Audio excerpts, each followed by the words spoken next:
Okay, everybody, welcome to yet another Nova Scribes. This is our Retooling yoU workshop. Today, we are going to be looking at design patterns. Okay, now, if you haven't done so already, I am dropping a PDF into Zoom chat. Okay, you can go ahead and download it at your leisure. Design patterns, these are kind of like esoteric. These are a little abstract. These are not activities, modalities. These are not necessarily things that you would do in the room. You could think of design patterns as sort of best practices for facilitation. It's those things that sit above, on top of, below, in the middle of all of the stuff that you do in a room as a facilitator. So what I just dropped into chat is a PDF that you can download. You can drop it into your printer. If you get the Avery Name Badge templates and hit print, you'll wind up with a deck of cards that looks exactly like this. And usage for design patterns, I think it's a good idea that when you are doing any sort of facilitation design, you pull these things out, you run through them like this, and you say, all right, which ones am I applying to? Mary, I noticed you went off mute. Did you have a question, comment, query, or poser?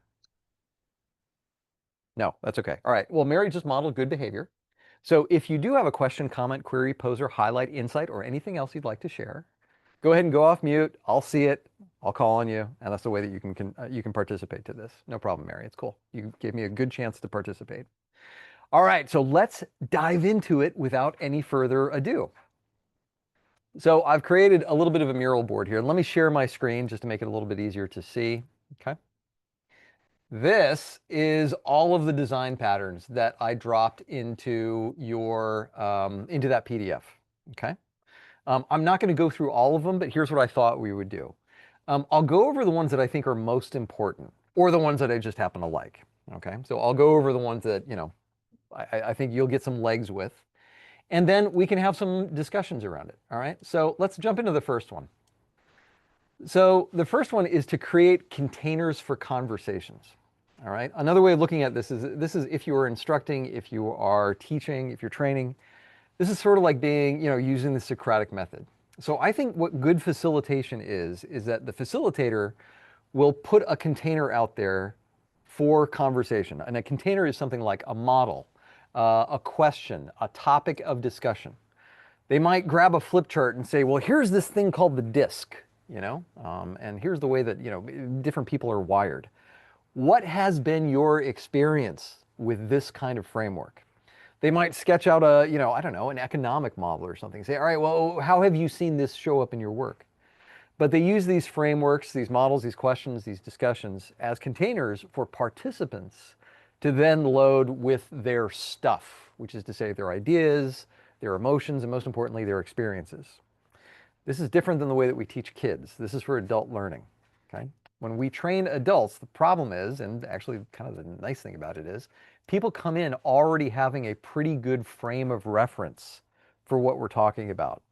They have their own experience. If you look very, very carefully at Chris's background, you'll see that she's got a beach ball right above her head. People walk in with their own sides of the beach ball. They have their own experiences, their mental models, their way of interpreting the world. And so I think it's a really good idea, rather than getting into a room and telling people what they should be thinking, to instead ask a whole bunch of questions, okay? And I think that that's how you do adult learning. Now, let me model that. Let me turn it over to you all. In what ways have you seen that show up? In what ways do you put questions, queries, posers, models, questions out there for groups to then respond to? How have you seen containers for conversations show up in your own work? And if you've got thoughts on this, just feel free to go off mute. I'll call on it. We can have a quick discussion about it. How have you seen this? How have you used this? Or even what kind of questions do you have about containers of conversations?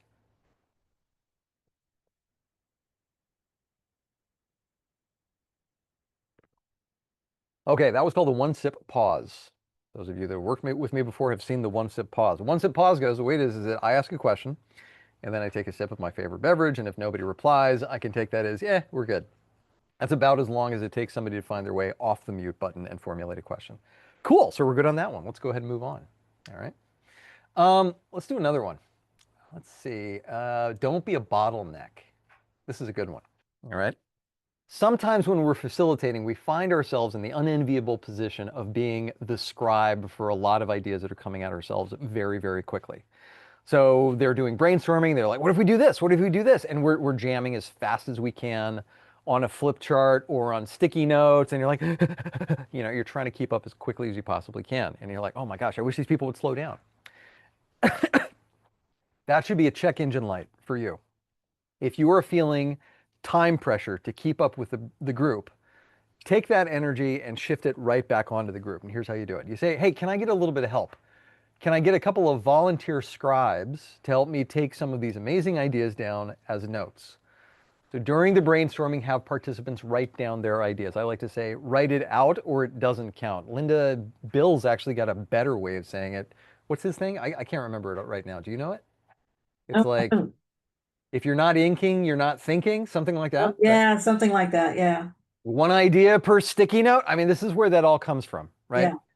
So the idea here is you don't want to be a bottleneck. And what was yours? Write it out to, Write it out or it doesn't count. or It's it kind of a, doesn't count. yeah, it's sort of an Eminem near rhyme. It's not a perfect rhyme. Okay.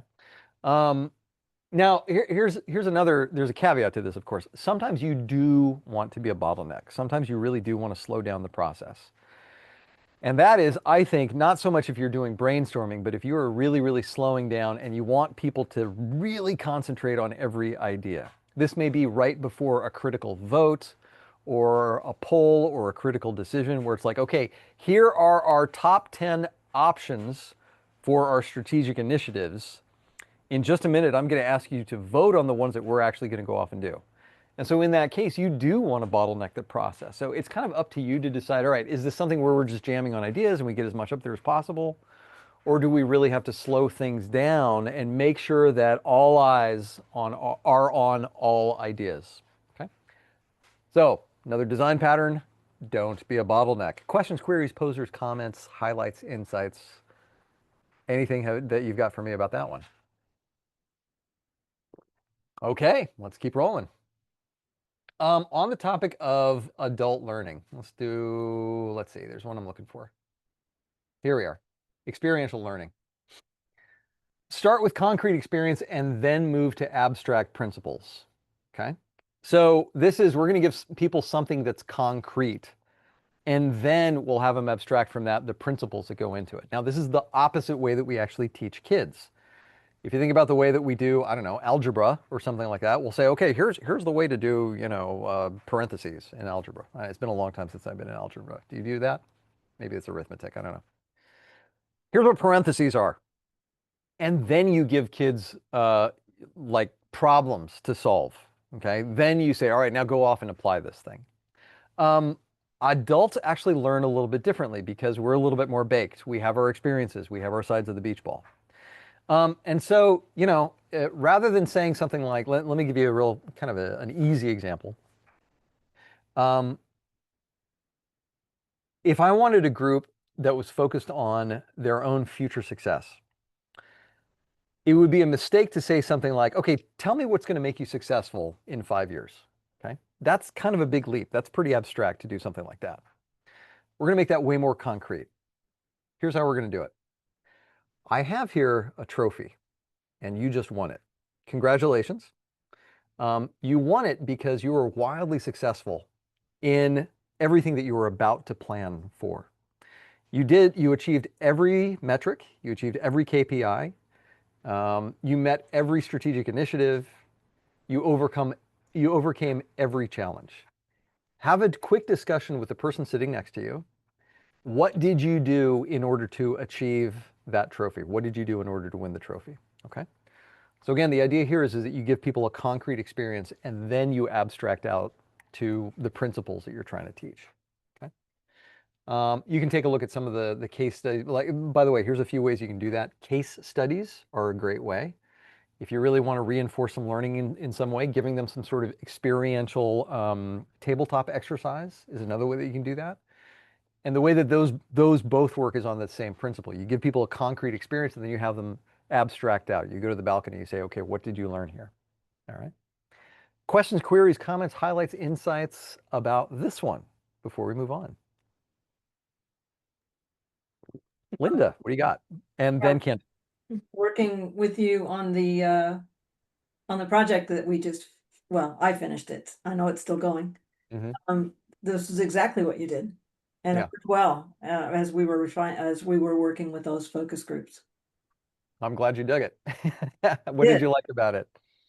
I think Oh, it sort of puts you in a different frame of mind than what you're in when you're just sitting here waiting on whatever's going to happen. totally, totally. Laura in chat added to the list escape rooms. I would say any kind of team activity or energizer, and we'll look at energizers in a second. Candace, what's coming up for you? I was really curious about the change game. Just, what you're talking about here really resonates with me because of the particular audiences that I work with, like researchers, healthcare professionals, and things like that. So getting them to think about things in that way because they're always jumping ahead to, well, what's at the finish line? They don't really think through the journey of what it takes to get there. So Yeah. getting them to be reflective in that way, I think Hmm. is like really, really good. There are some projects I'm currently working on where I'll be able to apply this right away. Hmm. But the change game really struck me because, we talk a lot about behavior change, um, not just the organizational change or change management and stuff. And yeah, I was like, oh, what is the change game? Is this Yeah, something? so that's a good one. The change game, so it's a tabletop exercise. I'm not going to do a deep dive into it. I'll just do kind of a light touch, but it is a tabletop exercise to get participants to experience pretty much all of the phases of going through an organizational change. And, through every one of those phases, you pause, you abstract out, you say, hey, what's going on for you? What are you noticing? What's coming up for you? And they're naming the experiences that people typically have during an organizational change. Okay. I'm not going to do a deep dive on it. I will say that the change game is Googleable, right? Oh, And so perfect. if you can, it's out there. I don't know if it's Creative Commons, but I think it's available. Okay. Okay, great. Thanks. All right. Let's do one that's next door. Let's slide over here. This is one of my favorites, right? Just because it's so hard. So who here has heard of like the visual, the auditory, the kinesthetic? Has anybody heard of that kind of stuff? Yeah, okay. They're like, yeah, yeah, yeah, those are the learning types. So I have a friend, also a visual practitioner, also a graphic facilitator. And for her doctorate, she decided to like, fact check that. And what she found is that that's not necessarily true. It's not that people are either visual or auditory or kinetic or kinesthetic. What she found is that you have pieces of all of them. It's just you have preferences for one or another. Not only that, she also identified how many have I got here? One, two, three, four, five, times three is 15, 16, 17. 17 different learning types that are here. So just quickly to go over it, you have your visual types who not only like to see things, they also like to like make things. They like to like create the visual themselves. So this is handing people the marker and the flip chart and saying, go off and create a visual. Okay. The auditory, now this is one that often gets mixed up. They need to hear themselves say it. Okay. It's not just listening. These are folks where it's like, okay, turn to the person sitting next to you and have a quick discussion about what you heard. The kinetic, these people need to be up and moving. They often get misdiagnosed as ADHD or ADD, right? Really, they just need to be in motion. Okay. Um, you can check out Sir Ken Robinson for a lot more on that particular topic if you want to. Stress. Okay, this one's kind of interesting. Some people learn best when under stress. You're like, what kind of people are those? Well, for example, Army scouts, snipers. Okay. They're the ones that they'll go off into the field, and as part of their training, they're supposed to like learn a whole bunch of stuff, and then they would come back. They're supposed to report. And at the same time that they're reporting, people are banging pots and pans and setting off flashbangs and stuff like that. So there are people that learn better through stress. There are people that learn better when they're at ease. Other people that learn when they're doodling. It doesn't even have to be relevant to the topic. They just have to have their hand in motion. That's sort of like at the intersection between the visual and the kinetic, right? You take a look at Mary Jo's background, a lot of doodles. Like people can just do like abstract stuff, right? It doesn't mean that they're not paying attention. It means that they are using some of their excess capacity because, quite frankly, the topic is boring, right? So let people do that. Trust. They only can learn if there's a relationship of trust. Here's one of my favorites, the reverse classroom. Some people only learn when they teach. I'm kind of one of these people. I get just as much out of like, how do I design this stuff? Like, how do I teach this stuff? So, hand your content over to folks and say, here, learn this, talk to the people next to you, and then prepare a brief presentation about it. people that learn by copying, people that learn by doing, people that learn by reflecting, reading, the kinesthetic that I just got to get my hands on this, right? We're going to like Lego serious play and modalities like that. I'm going to have you build your strategic plan with pipe cleaners. That's the kinesthetic side. The solitary, the introverted, it's like, okay, I need to go off and like percolate on this. I need time to kind of let this thing synthesize. And then there's the social extrovert. Oh, this is so exciting. I need to, yeah, let me talk to somebody about this. And then, of course, you've got the mathematical and the logical side. All right, so what do you take from this? Everybody has a little bit of all of these things, and people certainly have a preference. So how does this relate to you as a facilitator? Well, number one, it makes your job really hard because you can't necessarily appeal to all of these learning types at the same time. But what you can do is you can switch up your modalities, you can switch up your activities to say, all right, has everything that I've been doing been kind of frontal? You know, have I just been like lecturing at people? Is there something else that I can do that might appeal to the experiential types or the stress types or the ease types or the auditory types? So again, you use these cards to go through once you've already got your design to say, all right, how might I switch things up a little bit to appeal to some of these different design patterns, to appeal to some of these different learning types. Okay. Questions, queries, posers, highlights, insights, comments for me before we move on. It's one of the reasons I bring toys or things like that to at Oh least yeah. to a workshop, because I've have people who they cannot pay attention if they're not fiddling with something. Yes, absolutely.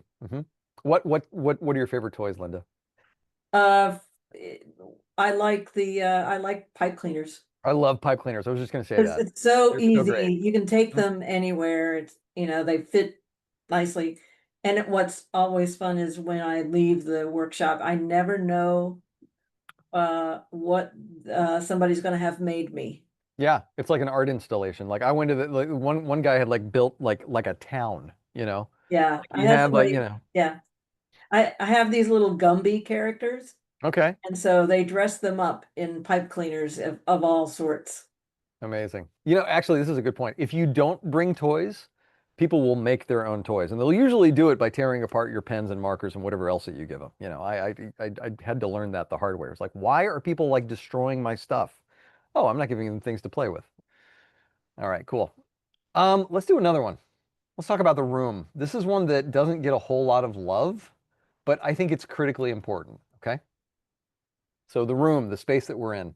Um, First of all, I think it's a really good idea to use the room as an agenda. Let me show you what I mean by that. Hang on a second.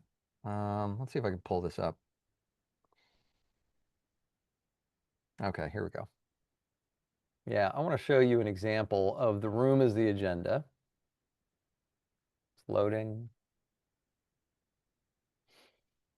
Oh, maybe it's not loading. Okay, bear with me for a second. Big payoff. This is going to be worth it. I promise. Okay, here we go. So here's an example of what I mean when I say the room is the agenda. Okay, if you take a look at this, this was a strategic planning offsite. Okay, I had a bunch of round tables set up, and Mary Jo, you recognize these walls, right? This was retooled for other purposes. But what we had done is we'd set it up so that each one of these freestanding walls served as a different activity or discussion that the participants were going to have. I didn't need to have an agenda on the wall somewhere else. I didn't have to. And by the way, there's no PowerPoint here. What I could do is I could say, okay, this is the first thing we're going to do. This is the second thing we're going to do, the third thing, and then so forth. If we get through all of these, then we will be done. Okay, this is going to be the assembly line for our discussion. And so when I say the room as the agenda, I'm talking about you create it in such a way that people can see the process end to end from where you start to where you finish. So that's the first thing to consider around the room. The second thing is around the experience. And when I'm talking about the experience, it's about the, for lack of a better word, the mood, the atmosphere, the tone. What exactly is the tone that you're trying to create during this space, during this discussion, during this offsite? Is it serious? Is it like a financial review? Are you doing reductions in force? Are you doing something that's pretty serious? Do you have to have a somber mood? Are you doing financial reviews? Do you have to be focused? Do you have to be really detail oriented? Or is this a design thinking thing where we're going to do some brainstorming? There's going to be a lot of energy moving around, right? So based on the experience that you're trying to create, think through everything that has to do with the space, the light, the views, the sound, the music, the temperature, especially the visuals, I would say, the food, the decorations, the gifts that you give people. Everything should reinforce that same experience from start to finish. From the welcome sign that they see when they first come in, that should reflect the tone of what you're actually trying to create for the space. Because you are setting up a container, one big container, we talked about containers, you are setting up one big container and you're moving people into a space that pretty much a sure thing that they've never been into before. So you really set the tone, okay? Staying on the room. So for multi-day events, this is just a good practice, is to start new days by saying, gain a new perspective, find a new seat, mix it up a little bit, okay? I've never had anybody push against that one. I have had people say, hey, it would have been nice to talk to other people, okay? And I just started doing this, but sharing a slideshow on arrival that sets the tone. Might be imagery, as much as your participants can give you in advance, something that sets the tone, something that reinforces the brand, the organizational culture, maybe some fun facts about the organization that you're working with. Again, it's just a way of like welcoming people into the space. Linda, still off mute? Is that a dangling on mute or you got something? Dangling on mute, okay. And then in chat, Elizabeth said, I'd add reflecting back in a different mode. Okay, so that was back with the learning types.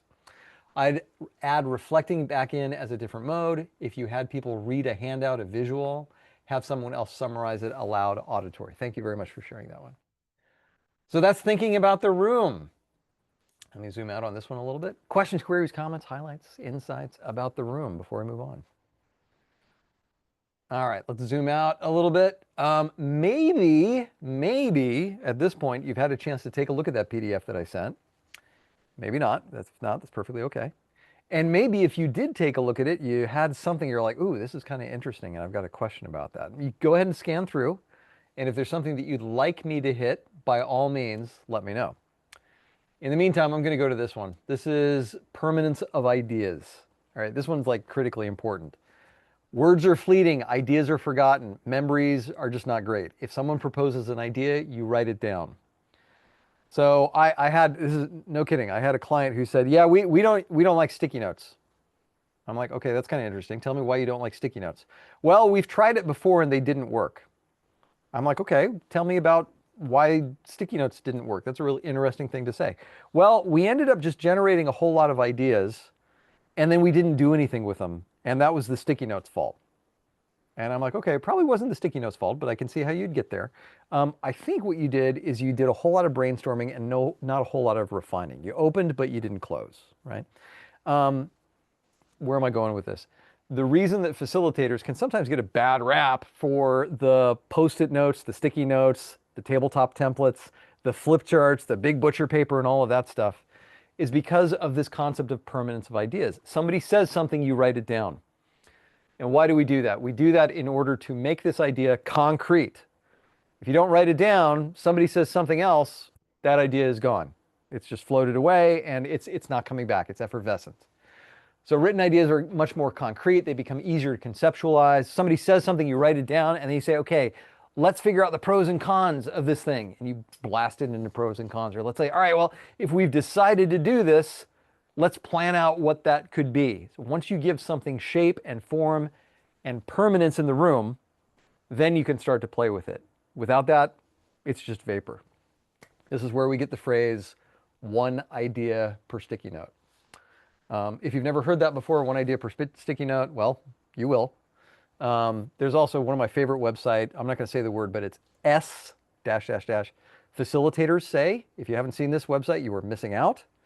And they actually sell a t-shirt that says one idea per sticky note. It's amazing. And there's, Bill's top saying right there, Linda, if you're not inking, you're not thinking. Somebody says something, you write it down. Okay, let me zoom out again. Any requests? I'm happy to keep going. Any requests? Okay. Oh, Candace, you got one. Sorry, what was the website you just mentioned? I'm not going to say the real word. Stuff facilitators say. Oh, okay. Stuff. stuff. Okay. You with me? Okay. Stuff facilitators say. I think it's like an Instagram account, but it's very funny. All right. Here's a mistake that drives me absolutely bananas. This is something that I think amateur facilitators, no offense, everybody's got to start somewhere, right? But I noticed that especially I think consultants who happen to facilitate on the side make this mistake. They tend to put 10 pounds of stuff, Candace, into a 2-pound bag. In other words, you've got, I don't know, 4 hours with a group. And sometimes they're like, okay, we got to do these 20 things in these 4 hours. And that's just not enough time. The purpose of the offsite or the session or the workshop or whatever you want to call it is not to jam through as many modalities, activities as possible. It's not to just check the box. It's about the space that happens in between the activities. It's about the insight that takes place. It's about the conversation. It's about the human connection. It's about the synthesis. Remember, there's some introverted thinkers, myself included, and we need a little bit of time to like, oh, yeah, let me wrap my head around that insight that I just have. If I don't have time to do that, it's like it never happened, okay? So where am I going with this? Less is more. Don't cram. Don't try to put 10 pounds of stuff into a 2-pound bag.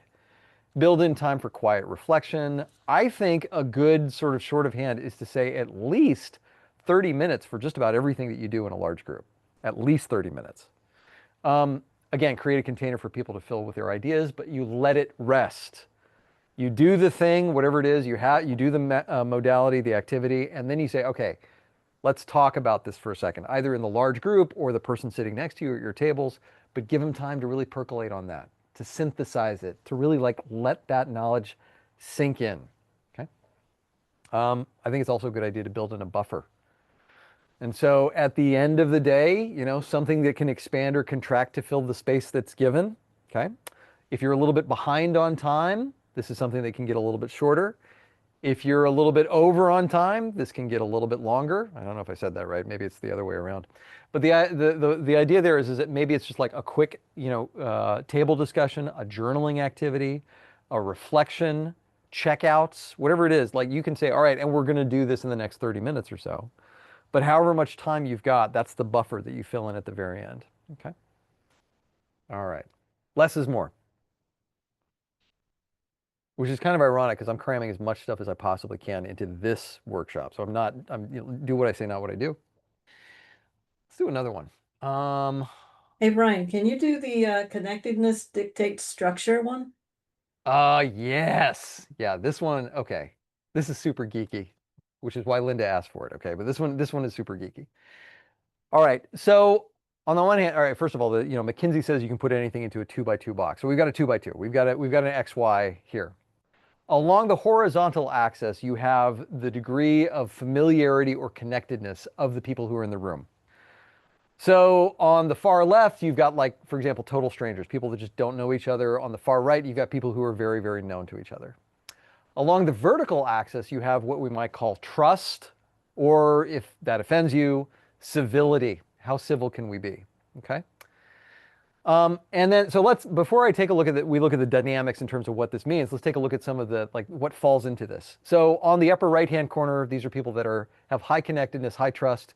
We're looking at high-performing teams. These are, intact work groups where they hang out with each other, they have a best friend at work, they've got high engagement, they check every box. You've got your high-performing teams. At high trust but low familiarity, you've got, for example, like church congregations. So I might not know the person that's sitting across from me, but I can turn and say, peace be with you, and shake their hand and trust that, they're not going to rob me or whatever, right? It's probably a bad example. The point is that, the high trust, low connectedness, I don't necessarily know these people's names. By the way, you see this a lot, moving down a little bit where we've got strangers in organizations. Sometimes if you do what's called a whole system, where you bring the entire organization together, you've got a lot of people that just don't know each other, but they have a common purpose. They know that there's an organizational structure that's in place. You can generally trust them to be on their best behavior, okay? You go all the way down to the bottom, low trust, low connectedness. These are total strangers. These are people who have never worked together before, right? Chris and I were just talking about the joys of facilitating town hall meetings, and I mean like, for towns, right? Like public meetings where there is low trust and really low familiarity, right? And people are not always their best selves in cases like that. We could even like amp that up a little bit if we go to the far right, where we've got high familiarity, so these people know each other very well, but there's very low trust. Now we're talking about political opponents. We're talking about people who are diametrically opposed. We're talking about like they don't need facilitation, they need mediation, right? They need like conflict negotiation. That is a different, ball of wax there. Okay. So that's where these like dots fall. Oh, let me just put this other one in. Fans, sports fans. Chris and I have had conversations. She's a sports fan. I'm not. She's tried to explain why sports are cool. I don't quite get it. It doesn't make sense to me. I mean, you're ultimately like rooting for the uniform. Take exactly those same people, the team, pick them up, plug them somewhere else, right? Put new people in. You're still rooting for the same team. I don't get it. You're rooting for clothes. I don't understand sports. She's tried to explain it to me. But like fans, that is high trust and low familiarity. Okay. Anyway, that's the dots on this thing. Linda, the dynamic to look at is this dotted line that kind of runs like this. And what that tells you is the amount of structure that you need to have in place. In other words, the amount of control that you put in as a facilitator. So on the left, the upper left, you can go with less structured type formats, things like open space, things like unconference, things like, let's see, where did she go? Oh, she was here a second ago. Oh, Kathy, there you are. I lost you. Things like Circle Way, I think, right, would work pretty well for like less structure. Moving towards the middle, this would be like some structure. This might be things like strategic visioning. This might be things like process facilitation. World Cafe, I would kind of put in the middle here, right? And then down towards the lower right, you're going to do high structure. So like I said, mediation, this would be stuff where you're like pulling out Robert's rules, and guess what? There's a reason that they use Robert's rules in Congress, right? Anyway, Linda, so that's the idea behind this one. This one is super geeky, but I like to use it just to say, okay, what do I know about my participants? And therefore, how much structure do I need to put in place? Does that make sense? Yeah, I think I do it more intuitively, and I hadn't seen it actually laid out like this, but that was useful. Cool. I also do it intuitively, and I also screw it up when I try to do it intuitively, where it's like, yeah, we're going to do open space with political appointees. That doesn't work out so good. All right. Thank you for the request. Let's zoom out again. We'll pick another one. Mr. Tarallo mentioned a PDF. He did. Let me drop that in. Let's see. There is a PDF that I just dropped into Zoom chat. And if you download it, you find the Avery name badge, things you can snap them apart. You hit print, you'll wind up with a deck of cards that you can use when you are designing to check against your design to see how you're doing. Let's do another one. Oh, I love this one. Participant mix.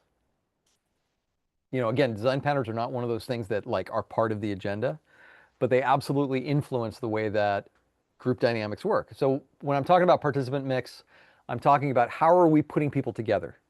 So are we having people work as individuals, turn to the person sitting next to you, like buddy up, find a partner, work in pairs, working in small groups? Typically, this is like the size of the table, and the size of the table matters, right? By the way, I think a good small group size is anywhere between 4 and 8, and I really like 6. Okay, that's just kind of rule of thumb. Plenary, then we're talking about the large group. Okay. There are some other variations here. Another thing you can do are what are called walking breakouts. This is kind of a cool thing. So, thinking about your more kinetic people that need to be moving around a little bit. Okay, we're going to give you 20 minutes to have a conversation. Find a couple of small groups and take a walk. Get outside, walk around the conference center, but have some walking meetings. And so you introduce the idea of walking meetings. There's also the idea of going in and out. In, I think it's the Game Storming book, you see this same pattern, but it's the idea of, okay, we're going to go large group and then small groups. We're going to do some breakouts, and then we're going to come back together. We're going to report on our findings. We're going to do it lightly, right? We don't want to have every group read through their whole flip chart, because there's no better way to suck the energy out of a room than having groups read the flip charts. But they're going to report out in a light way, and then in the large group, then they're going to go back out, once they've got feedback. So they're going to go in and out, in and out. Another way to think about participant mix is by type. Do I have the accounting team sit together with the accounting team over here, and then the marketing team over here, and then the sales team over here, and then the operations team over here? Or do I do what's called a max mix, where I do representative groups? A guy from accounting, somebody from finance, somebody from sales, somebody from marketing. You know, they would be like these little microcosms of the organization. That's what's called a max mix. Let's pause on that one for a second. Why might I want to have people in groups by type versus a max mix? What's going to weigh on my decision for that one? Any thoughts? Because it's not always one or the other. There's not one correct answer. It depends on what you're trying to achieve in the group. Donald, what do you got? And then Laura. Typically, I've used this, different departments have some conflict. So you're thinking about what I need from you, getting them to articulate to each other, you know, what is it you're actually asking of the other team? Because we're not so good at requesting what it is we want. And so that's when I've kept them sort of in their silos. 110%, Donald. I absolutely agree. So you have them in like groups by type. If they are making requests, if you're doing, for example, gives and gets, here's what I can give to you, here's what I expect to get from you. If you're doing what's called a view from our world, let us paint a picture for you of what life is like for us. You know, riffing on Chris McGough's primes for a second, if you want people to put on their little hats, you put them in by type, right? On the other hand, if you want them to have their big hat on, their systems hat, their organizational hat, their whole of the company hat, that's where you put them into max mix. Okay, cool. Laura, it looked like you wanted to weigh in on a second. Did I miss it? Came in right? It's more or less been said. Okay, super. Great, yeah. A couple things about participant mix. First of all, avoid plenary. This is just like rule of thumb. You're going to have to do plenary when it comes to like basically two things: prompts and like framing at the very beginning when you're bringing people in. But I think you should avoid plenary like the plague. It leads to what's called social loafing. People check out, they get bored. It leads to production blocking. I really don't like large group discussions if I can possibly avoid it. This is where we get the 2 or 3 people that tend to dominate a conversation. Everybody else just kind of like sits back, right? Oh, here goes Bob again, you know, waxing philosophic. I mean, if you're a good facilitator, you can kind of channel that stuff, but it doesn't matter how good you are. Sometimes, you know, Bob will just talk. And then there's also evaluation apprehension. This is a fancy way of saying, I don't want to talk lest I get judged, okay? Lot easier to have people voice what's actually on their minds if they're in small groups. Linda, what's going on? What do you do when I've often had groups where I start to put them into small groups again, and they want to stay together because they never get the opportunity to have meetings together, and they want to have a better sense of what the other groups are thinking, or the other folks that they don't interact with enough are thinking, and they want to stay together. Yeah, that's cool. I'm going to ask your question kind of globally, right? Any of these design patterns, all of them, I would say, they're like your little switch box for controls, right? It's like, you know, it's like, oh, well, okay, I could have them in like large group or small group, right? If I've got a group that Kathy's like, how the hell does he have that like right there handy and ready to go? Well, this has come up before. They're like little control levers, right? It's like these are the little things that you can tweak in the moment. This stuff doesn't even show up on the agenda. You don't even have to tell your client you're going to do this stuff. Linda, if I got a group that's like clearly we never get together, we need to stay in the large group. It's like, okay, fine, let's do that, you know, and let's do that for the next 20 minutes. We're going to time box that, right? Because the other thing is as much as they say that they want to get together, it is going to suck the energy out of the room to have people in the plenary for too long, right? So you say yes, you follow the energy, I think, and then but you put a time box on it. Then you make space for the introverts, you make space for the quiet people, you make space for the other learning types by getting them into small groups immediately after that. Yeah, I that's what I usually do. You know, Oh, let them do it. Otherwise, you're just seeing as you're always pushing back. Yep. Yeah, I agree. This is Aikido, right? You take their energy and you just channel it back at them. In chat, Kathy says, bring in Menti into the plenary, Mentimeter. has helped us when we can't avoid plenary. I love that. I love bringing Menti in, or, Poll Anywhere or Slido or any of those things. It's a way of just like getting people to get their voices into the room, and then you can talk about it, right? Then you can say, oh, I'm noticing this. What's coming up for you? Now, the cool thing about that is that you've had people get their voice into the room in one way, and so it's a lot easier for them to follow up with their actual voice in another way, right? It's a good way to prime people to participate. Laura says, I agree. I had a plenary earlier this year where we broke the Wi-Fi using Mentimeter in plenary. Very nice. Okay, cool. Laura, unpacking the backpack. This is a great one. Let's see, where is it on here? Yeah, and can I add a follow-up question as you're talking about that? Mm-hmm. Unpacking the backpack, specifically wondering about power dynamics in the room. Mm-hmm. If you have participants whose boss or grand boss is in the room and they don't want to unpack because they're performing a sort of work personality in front of their boss. Interesting. Yeah, that's a really, really good point. You know what? I think for some reason, unpacking the backpack didn't show up on this mural board. So here's what I'm going to do. Let me throw up the PDF that I shared with you all, which should work just as well. Here we go. Yay, look at that. So first of all, let me talk about the idea behind unpacking the backpack. All right, so it's this one right here. With unloading the backpack, you're giving participants a time to address any sort of issues that would otherwise get in the way of them being fully engaged, okay? I think one of the best ways to do this is that, especially if you're doing a multi-day offsite, to do something called morning percolations, where at the beginning of the second or third day, or whatever it is, you say, all right, welcome back, everybody. Last night, as you were having dinner, getting ready for bed, or maybe this morning as you're getting ready, having breakfast, maybe you were thinking a little bit about our conversations from the previous day, and what I'd like to do is to just open it up for an open discussion to hear what's coming up for you. What insights did you have over the course of the break, right? And you give people time to kind of air that, right? Let me also say that I think that I want to say this one carefully.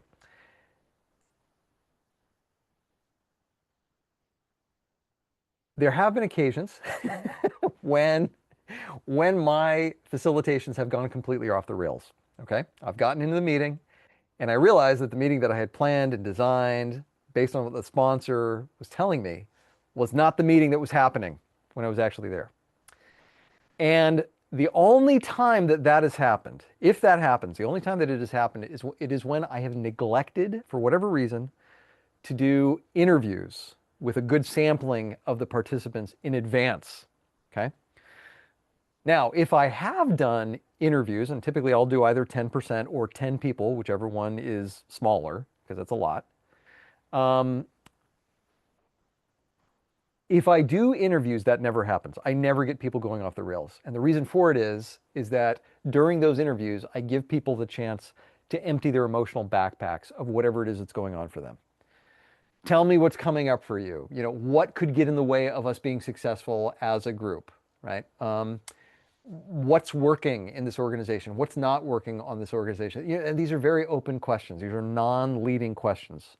If you want more about this, check out Ed Shine's Humble Inquiry. There's a whole book on how to do interviews like this, okay? What unloading the backpack does is it gives people time and space to vomit out, to erupt out all of the stuff that they're carrying with them.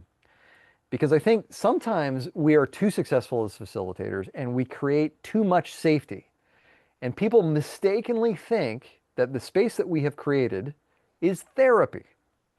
And they start sharing a bunch of stuff that they have been carrying with them for a long time, okay? And so one way to prevent that is to give people space and time in advance of the meeting to empty their emotional backpack, okay? So that's what that one means, Laura. Does that make sense? Cool, thumbs up. All right. What was the resource on humble inquiry? Yeah, it's Ed Shine. Very, very, very good book. Highly recommend that one. Also a good book on questions. You know what? Here's another one that I just noticed that for whatever reason didn't make it into the mural. Seating arrangements. Seems like a tiny thing, but you know, we don't talk about it. Um, Chris, we had this thing happen not too long ago. I think it was like an MBTI thing where they wanted to have like real, honest human conversations. And they're like, by the way, we've got this amazing boardroom, you know, table set up for you. And I was like, nope, nope, sorry, pause. We can't do it in a boardroom. They're like, wait a minute, what do you mean you can't do it in a boardroom? It's really nice. It's this big, expensive table. You love it. I'm like, nope, not the thing. So, you know, seating matters. The room matters. Okay. So let's do a little bit of quick ones. Let's say if I was going, we'll make this one. Oh, Chris dropped in another resource for you. That's a good one. I mean, I don't think I need to belabor the point, but let me do a couple of just like quick, you know, quick hits. All right. You can just call out the right answer. If you're looking at this one or the resource that Chris dropped in, okay. If I wanted to do some instruction, what would be a good layout for that? You know, this is like real teaching type stuff, workshop. Which one would I want to use? Multiple choice. Anyone? Anyone? Bueller? Okay, I can see you mouthing it. It's classroom. Thank you very much. Let's do a tough one. This is really where I wanted to go. The first one was easy. If I wanted to have a real human conversation, okay? Let's see, where'd she go? Kathy, you don't get to cheat at this one. You just experienced this. Kathy, shh, you're out. Okay, don't get to work on this one. If I wanted to have a really, really human conversation, right? I wanted people to see each other as equals. I wanted to tear down some walls. I wanted to do some like, you know, kind of emotional work with a group. What might be a layout, a seating layout that lends itself to those real human connections? Circle or horseshoe? Yep. Circle. Mary says circle. Yeah. I would say it's circle. Like, you know, circle. Yeah. Scott says circle. Exactly. Why? Why does a circle lend itself to that? Like, why not a horseshoe? I mean, it seems like it's the same space. People can see each other. What's the difference between a circle and a horseshoe? Donald? There's nothing between us. Exactly, right? You get a table in the way, and all of a sudden it becomes like there's this disruption that's there. So anyway, you can check out some of the different layouts that are there. I rarely do I go into a room and I don't just like end up tearing it apart. You know, I usually have to get there an hour early and just so I can move tables and chairs and things around. And you know, the facilities people are like saying, Brian, you can't do that. I'm like, yeah, okay, all right. I'm going to do it anyway, you know. But I think that the room and the layout really, really matters to whatever it is you're trying to do. Okay, thoughts, queries, comments, questions, insights on this one? Linda. Yeah, have you ever gotten to I have recently the sponsor said, we've got this great room, it's gonna have a horseshoe. Oh my God, yeah. Maybe something else, and then you arrive, oh, we couldn't get that room, it wasn't available, so we're in the boardroom. Yes, and I'm recording this. All right, fine, I'll just say it. I used to drive a pickup truck that had a crowbar in it, okay? I did actually break into a space that was like under construction, right? Which was a better space that was just this big open space than the boardroom that seated 16 people because I had 32 people with me. Like we just weren't going to fit. It was going to work out, right? I kept expecting DC police to show up, but thankfully they never have. This is my confession. All right, there we go. All right. I think we've got time for just about one more. Let me zoom out on these. I'm a little disappointed that not all of these made it in. Let's see, most of them did. 9 box. I'll skip the 9 box if that's okay. Just study that one on your own. I'm sorry, Kathy. That one is really about like, that one's kind of like a how intense is this thing from the client perspective? How much work are they going to make this out for me? Okay. Let's do this one. I think this one's really important. Okay. And Kathy, we can talk about the 9 box later. Avoiding sharp mental turns. Now, here's what I mean by that. Sometimes, especially if you're working with somebody that's a little bit, well, newer in their career as a facilitator, it just like their agendas seem a little just sort of like patched together. Okay, we're going to do a you know, a 9 whys, and then we're going to do a you know, a visual explorer, and then we're going to do the marshmallow challenge, and then we're going to do this and that. You know, and you're like, okay, where's the flow here? How does this all connect, right? So the idea with avoiding sharp mental flows is that you have a logical flow to your agenda. One thing should build on the next thing that you do. The outputs of one activity should have a clear transition into the inputs of the next thing. And I think if you've got any modalities or activities that don't add to that logical flow that you're creating, you need to remove them. If there's not a clear reason to have it that leads you ultimately to the purpose, to the outcome of why you're getting together, it's extemporaneous, it's noise, you're trying to cram too much stuff into a 2-pound bag, and it just doesn't need to be there. Okay. All right, one more. We got time for one more. I feel like we have to do something on energizers. Okay. Let's see if it's on here. Oh, there we go. All right, energizers. I hate bad energizers. That's my pet peeve as a facilitator, is when other facilitators use bad energizers. Turn to the person sitting next to you. What's your favorite breakfast cereal? I hate that stuff. Just drives me nuts. We're here to work, I'm here to actually make stuff happen. This is valuable time.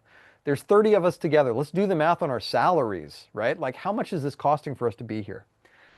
Now, having said that, I think energizers absolutely have their place, and they serve an important function if they're done well. I think energizers, good ones, will accomplish 3 things. First of all, they build trust in the room. What does that mean? There's a little bit of self-revelation. Not turn to the person you just met and share your most embarrassing moment. That is not what we mean there. It is share a moment of success, right? What are you most proud of in your career? That is sharing a little bit of vulnerability, and it's not okay, what are you most embarrassed about, right? Modeling the modality. Here's what I mean by that. Let's say that you're about to do something where you're going to have people writing a lot on sticky notes, or even better, drawing, right? Use the energizer as a way for people to practice that behavior. Say, here, take a sticky, make a symbol of what success looks like to you. So before you have them use those sticky notes to create their top 10 strategic initiatives that are going to guarantee their success, have them do it in a low stakes way, right? And then finally, use it as a chance to do psychological priming. Kathy definitely remembers this one, right? So when I'm talking about psychological priming, this is getting people into the right mindset. I would ask, tell me about a time when you were on a successful team. If what I'm doing is I'm pulling people together to do team building. I want them to be a successful team. I want to put them into the mindset of a successful team. So tell me about a time when you were part of a successful strategy, if I'm about to get into strategic planning, right? You're getting people into the mindset of success. Now, having said that, I think this is a good note to end on. Please, please, please, please, for the love of God, don't do 2 truths and a lie, okay? When you do 2 truths and a lie, you're priming people for 2 really, really bad behaviors. The first one is lying, which is the opposite of trust, by the way. The second is spotting deception. Oh, what is this person going to do that's, not true here, right? I'm sorry, but if you use 2 truths and a lie, yeah, you're not my people. I'm really sorry about that. Just purge that one from, your library. That is never one that you should do. For these reasons, you are priming people for the wrong behavior. Okay. Thank you very much for attending. I'm going to go ahead and drop the donate button again into chat, just so you've got it if you got anything out of this. The other thing is, as soon as this is done, I'm going to drop the PDF in. And in just a second, I am going to hit stop, and then we will jump into the Nova Scribes after party. But in the meantime, thank you very much for being here.